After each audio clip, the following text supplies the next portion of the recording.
Üsküdar'daki ziyarete açık olan çay fabrikasına geldik.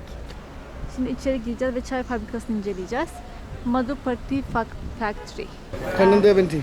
Kanan Devanti yani Ripple çay olarak geçiyormuş. Yani marka bu şekilde. O markanın fabrikası. 1880 yılından beri varmış. Burada satış yerleri var, bir dükkanları var. Şu arkada görünen bütün o kısım onların kendi bahçeleriymiş. Evet, şimdi onların fabrikasının içine gireceğiz.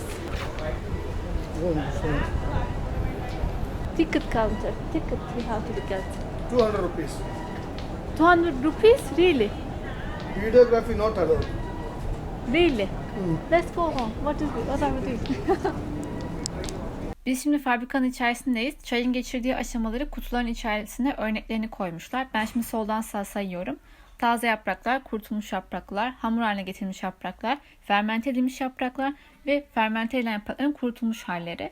Ve bu son hali 3'e bölüyorlar. Bu toz hali olan en yüksek kalite, ikinci kalite ve üçüncü kalite yapraklar. Ve bunları da paketlenmiş halleri de var. İlkinde dusty yani toz hali olan, ikinci pakette ise normal siyah çay var. Burada görünen ise çay çekirdekleri, çayın çiçek halleri ve çayın fiber yani lifli halleri var. Bu da en yüksek kalite dusty yani toz olan çay. O sütlü çay yapmakta, Hint çay yapmakta çok iyi. İkincisi ise yapraklı çay yani bildiğimiz siyah çay yaparken kullandığımız çay. Şu an çay fabrikasının yanındaki satış bölümündeyiz, dükkandayız. Burada görünen beyaz çay, en pahalı olan çay buymuş ve en sağlıklı olan çay da buymuş. 50 gram of tea is 600 rupees. That means 60 50 lira. gramı 60 lira civarında bir fiyatı var. This is coffee. Burada kahve de varmış. Bu arada aklımda kalan bir bilgi, çay ağaçları ölmüyorlarmış. Bir de çay ağaçları çok sürekli uzuyorlarmış aslında ama bundan çay elde etmek için sürekli çay ağaçlarını kesiyorlarmış. Kısa boyda This is tutuyorlarmış. green tea. Bu da yeşil çay gene. Paketli hali var. This is black iced tea. This is packet iced tea. Limonlu soğuk çay, iced tea var. This is lemon tea. Iced tea. Green tea lemon flower. Ha, limonlu yeşil çay o da. This is oolong tea. Oolong tea. This is half fermented tea. This is the best tea for black tea.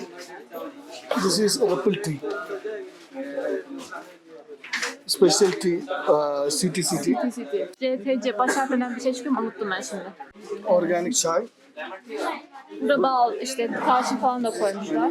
This is for Turkish tea. I mean, normal. Ha, bu normal bizim Türkiye'de içtiğimiz çay gibi olanmış. Exotica'ymış adı. En iyi siyah çay bundan olur dedi adam bize oradayken. Ondan sonra şimdi hani Türk çayı niye farklı falan diye. Bu da güçlü bir aroması varmış. Sütlü çay yapmak için en iyisiymiş bu da. This is the strong tea. It is called dust tea. It is so strong. One small, it is dust tea. Şurada var sanırım örneği. Bu şekilde bu direkt toz halini. Buna hani sallama çay gibi bardağın içine azıcık bir şey koyduğunuz zaman anında hazır. Aromalı çaylar var. Limonlu. This is cardamom tea. Kakuleli çaymış bu da. Kakule gerçekten çaya çok yakışıyor. Daha önce de söylemiştim. Kakule chai. Kakule aktarlardan alıp çayınıza katabilirsiniz. Jasmine tea. Yaseminli çay. That must be smelling good.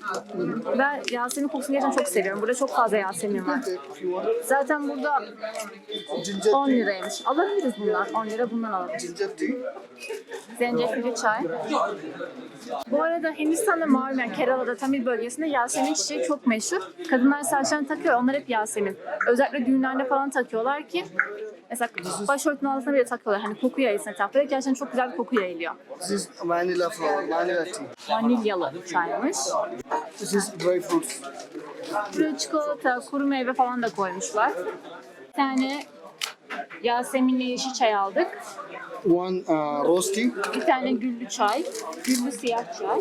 Gül aromalı. This is Exotica. Bu bildiğimiz siyah çay. Gene.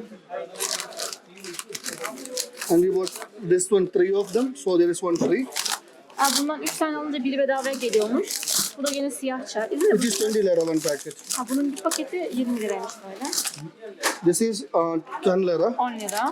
Bu da 10 This lira. is 10 lira. Bunlar 10 lira. Bunlar 10 lira 10 lira. Bu büyükler 20 lira. Sonra bir de bundan almışız. Oolong. Bu da siyah çay. O yüzden Ramazan Bey'e gittik. Bu da gene toz halinde olan çay. Bu çok bereketli oluyor. Biz bunu bayağı bir kullanıyoruz. Hani uzun bir süre gidiyor bu çay. İşte böyle bir çay kaşığı koyuyoruz bir demliğe neredeyse. Çabucak hazır. Burada gene bir yeşil çay var. Dışarıda da tekrar yine çay alabiliyoruz. Onları da göstereyim ben size fiyatlarını. Dışarıda gösteriyorum. Sütlü çay 1 lira sanırım. 10 rupi görünüyor. 1 lira olsa gerek. Beyaz çay, bir bardak beyaz çay 5 lira. Klasik yeşil çay 4 lira. Güllü çay var, rosti. Bir de güllü yeşil çay var gene. Bu şekilde çay fabrikasının ziyaretimiz sona erdi. Başka bir videoda görüşmek üzere. Bu arada bunlarda da hakikaten aslında bir sürü yer var ama bizim şu an vaktimiz fazla yok. Akşam oluyor. Tekrar bunlara geldiğimizde başka yerlere çekip onlarda videolarını koymaya çalışacağız inşallah.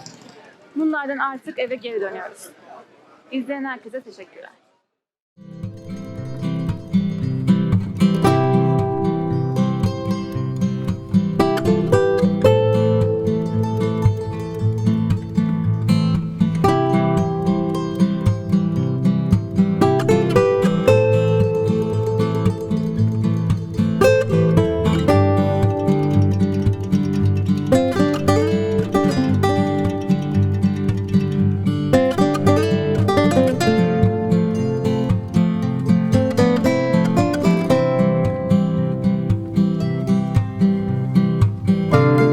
This is how we clean.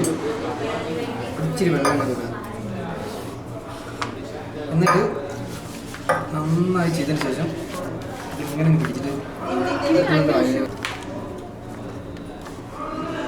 So we are eating with what?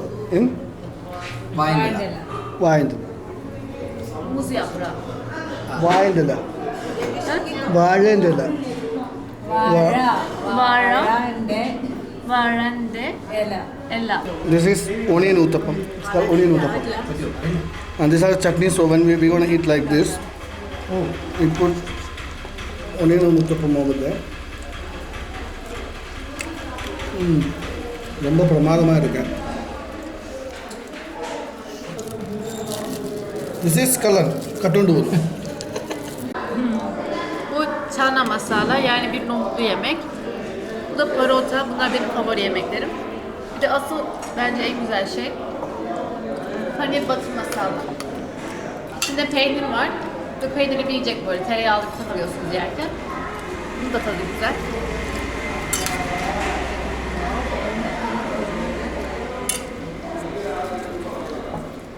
ayva wow hadi Bu şekilde yeniyor.